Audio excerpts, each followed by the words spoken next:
Assalamualaikum warahmatullahi wabarakatuh. Alhamdulillahi rabbil alamin. Wassalatu wassalamu ala asyrafil anbiya'i wal mursalin wa ala alihi wa sahbihi ajma'in, amma ba'du. Ikhwanul muslimin rahimakumullah. Kisah Nabi Daniel dilempar ke kandang singa oleh Raja Nebukadnezar adalah sebagai salah satu mukjizat yang senantiasa diberikan Allah Subhanahu wa taala kepada utusannya. Diriwayatkan, jauh setelah Nabi Musa alaihi salam wafat, ada seorang nabi pada masa Bani Israel yang dipanggil dengan nama Daniel.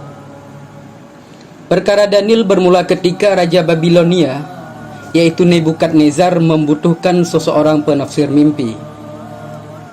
Sang raja bermimpi melihat sebuah patung raksasa yang setiap bagian tubuhnya terbuat dari logam yang berbeda. Kepalanya terbuat dari emas, dada dan lengannya terbuat dari perak, perutnya terbuat dari tembaga, pahanya dari besi, dan kakinya terbuat dari besi dan tanah liat. Tapi kemudian sebuah batu menghancurkan patung tersebut hingga semuanya hancur luluh dan menjadi sebuah patung. Tak ada yang mampu menafsirkan mimpi tersebut hingga kemudian raja dipertemukan dengan sang nabi. Nabi Daniel pun kemudian menafsirkan mimpi tersebut. Patung tersebut menunjukkan kekuasaan yang silih berganti. Emas mewakili Babilonia yang kemudian akan hancur, diganti kerajaan Persia yang diwakili perak. Kemudian beralih ke Yunani dengan tembaga, lalu Romawi dengan besi. Tapi semua kekuasaan itu akan hancur dan luluh lantak. Mendapat jawaban tafsir mimpi yang memuaskan, raja pun mengangkat Nabi Daniel sebagai penasehatnya. Namun bukan hal baik yang didapat. Jabatan tersebut justru melahirkan petaka bagi Nabi Daniel. Para pejabat kerajaan merasa iri hati dan terus memfitnah, sehingga mereka pun mempengaruhi raja agar membenci Daniel. Terdapat fitnah yang mengatakan Nabi Daniel telah mencela raja. Fitnah lain menguak ibadah Nabi Daniel ke Yerusalem yang rutin melanggar ketentuan raja. Fitnah lain mengatakan kerajaan Babel akan hancur kecuali sang penafsir mimpi harus dibunuh. Berhasil dengan beragam fitnah yang diberikan, sang raja pun kemudian membenci Nabi Daniel. Raja kemudian memerintahkan pengawal membuat lubang dan memasukkan 2 ekor singa ke dalamnya. Setelah itu Nabi Daniel pun segera diseret dan dimasukkan ke dalam kandang singa tersebut. 2 ekor singa pun telah siap menerkam. Tapi Nabi Daniel tetap sabar dan mohon pertolongan Allah. Ajaibnya, singa-singa yang lapar itu membungkam mulut mereka. Tak sedikit pun taring tajam diperlihatkan di hadapan sang Nabi. Saat Daniel dimasukkan ke dalam kandang mereka, singa-singa itu justru menjilati sang Nabi. Singa yang garang berubah menjadi hewan yang patuh. Sungguh tak masuk akal kecuali memang karena kekuasaannya. Allah memerintahkan singa-singa tersebut agar patuh. Beberapa hari dikurung di kandang singa, Nabi Daniel tetap selamat. Ia hidup bersama para singa hingga kemudian rasa lapar dirasakan sang Nabi. Allah Subhanahu wa taala pun kembali memberi pertolongan. Allah mewahyukan kepada seorang nabi lain yang berada di negeri Syam, yang kini di negeri Suriah, Yordania dan Palestina, yakni Nabi Aramia atau Yeremia, untuk menyiapkan makanan bagi Nabi Daniel. Namun Nabi Aramia kebingungan. Ya Tuhan, saya sekarang ini berada di Yerusalem, sementara Daniel ada di Babel atau Babilonia. Ujarnya. Allah pun mewahyukan, lakukanlah apa yang saya perintahkan dan saya akan mengirimkan sesuatu yang akan membawamu ke sana. Firman Allah kepada nabinya. Maka Nabi Aramia pun segera menyiapkan makanan. Nyata Allah mengirimkan sesuatu yang kemudian mengantarkan Nabi Aramia menuju Babel. Saat ia telah tiba di ambang lubang, Nabi Daniel pun terkejut. Siapa ini? Nabi Daniel bertanya. Aku Aramia, jawab Nabi Aramia. Kenapa engkau datang kemari? Tanya Nabi Daniel dengan penasaran. Aku diutus oleh Tuhanmu untuk menemuimu, jawab Nabi Aramia lagi. Apakah dia menyebut namaku? Ya, jawab Nabi Aramia. Nabi Daniel pun berkata, segala puji bagi Allah yang tidak melupakan orang yang mengingatnya. Segala puji bagi Allah yang tidak pernah mengecewakan orang yang berharap kepadanya. Segala puji bagi Allah yang barang siapa bertawakal kepadanya, niscaya Dia akan memberi kecukupan kepadanya. Segala puji bagi Allah yang barang siapa menaruh kepercayaan penuh kepadanya, niscaya tidak akan Dia pasrahkan urusannya kepada yang lain. Segala puji bagi Allah yang telah membalas kebaikan dengan kebaikan dan membalas keburukan dengan ampunan. Segala puji bagi Allah yang telah membalas kesabaran dengan keselamatan. Segala puji bagi Allah yang telah menyingkap kesulitan kita setelah ditimpa musibah. Segala puji bagi Allah, Dialah yang kami percayai ketika kami berprasangka buruk atas amalan-amalan kami.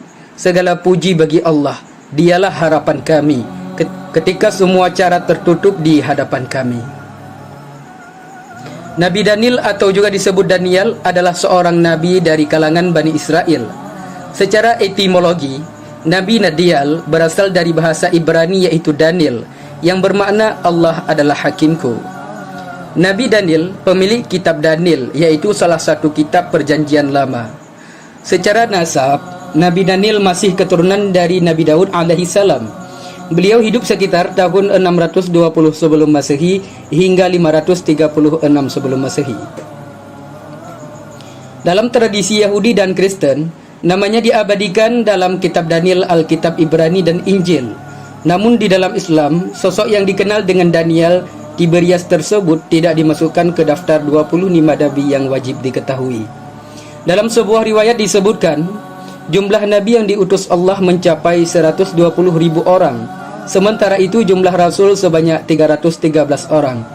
Kendati tidak dikisahkan di dalam Al-Quran, namun riwayat Nabi Daniel banyak ditemukan dalam sejarah Islam, khususnya pada masa penaklukan Iskandariah pada masa Khalifah Umar bin Khattab. Allah Subhanahu wa taala berfirman di dalam Al-Quran surah An-Nisa ayat 164. Dan kami telah mengutus rasul-rasul yang sungguh telah kami kisahkan tentang mereka kepadamu dahulu, dan rasul-rasul yang tidak kami kisahkan tentang mereka kepadamu, dan Allah telah berbicara kepada Musa dengan langsung. Namun di manakah makam Nabi Daniel? Sebuah makam yang konon merupakan tempat peristirahatan terakhir Nabi Daniel terletak di benteng Kirkuk di kota Kirkuk, Irak. Di sana ada sebuah masjid yang dibangun di atas kubur. Masjid itu mempunyai gapura dan tiang-tiang dan 2 kubah pada dasar yang dihias. Di sampingnya terdapat 3 buah menara yang berasal dari akhir kekuasaan Mongol. Masjid itu sekitar 400 km persegi, dan di situ ada 4 buah makam yang konon merupakan makam Nabi Daniel, makam Hana, Uzair dan Mikail. Sebuah makam lain di Susa, Irak juga diklaim sebagai makam Nabi Daniel alaihi salam. Selain itu juga, masyarakat Mesir meyakini bahwa makam Nabi Daniel terletak di Iskandariah, Mesir. Menurut ahli sejarah Islam, kuburan Nabi Daniel alaihi salam ditemukan pada masa Khalifah Umar bin Khattab. Kala itu ketika Iskandariah berhasil dilumpuhkan oleh Amr bin As radhiyallahu anhu pada tahun 641 Masehi. Amr dan para tentara melihat ada tempat tersembunyi yang dikunci dengan gembok besi. Kemudian mereka membukanya, dan ternyata di dalamnya ada lubang kecil yang ditutup dengan marmer berwarna hijau, yang ditutup dengan marmer berwarna hijau lainnya. Ketika dibuka, ternyata di dalamnya ada jenazah seorang lelaki dengan kain kafan yang ditenun dengan benang emas dan memiliki badan yang sangat besar. Kejadian tersebut dilaporkan kepada Khalifah Umar bin Khattab, dan Umar bin Khattab segera bertanya kepada Ali bin Abi Thalib radhiyallahu anhu. Ali pun kemudian menjawab bahwa jenazah tersebut adalah jenazah Nabi Daniel. Umar bin Khattab segera memerintahkan Amr bin As untuk mengkafani kembali jenazah tadi dan meminta untuk dikuburkan di sebuah tempat yang tidak dapat dijangkau oleh orang-orang. Amr bin As lalu membuatkannya kuburan lagi di kota Iskandariah, yang saat ini di atasnya dibangun sebuah masjid yang diberi nama Masjid Nabi Daniel. Dalam versi cerita ulama, Nabi Daniel mengabadikan gambarnya dan singa yang menemaninya itu pada permata cincin, agar dia tidak lupa akan nikmat Allah atasnya. Sampai kini banyak negara mengaku memiliki makam Nabi Daniel. Setidaknya ada 6 lokasi yang mengaku memiliki makam Nabi Daniel tersebut, tapi hanya Allah yang tahu kebenarannya. Di dalam kitab Yahudi dan Nasrani Dikisahkan fitnah yang menimpa Nabi Daniel terjadi di masa kekuasaan Persia. Sang raja yang dekat dengan Nabi Daniel bernama Dairus. Karena mendapat tekanan dari pejabatnya, Dairus terpaksa memasukkan Daniel, penasehat, ke dalam lubang singa. Tetapi Darius justru terus gelisah dan terus menengok kondisi sang Nabi. Kisah Nabi Daniel alaihissalam terdapat dalam kitab suci Yahudi dan Nasrani yang ditulis dalam bahasa Ibrani dan Aramia dalam kitab Tanakh milik umat Yahudi serta dalam perjanjian lama milik Nasrani. Al-Quran tidak mengisahkan tentang Nabi Daniel, hanya saja ada hadis yang membenarkan kisah tersebut. Mengenai kisah para sahabat Nabi yang menemukan khabar Nabi Daniel tersebut, dikhabarkan oleh Ibnu Katsir di dalam karangannya kitab Qisasul Anbiya. Wallahu a'lam bisawab. Assalamualaikum warahmatullahi wabarakatuh.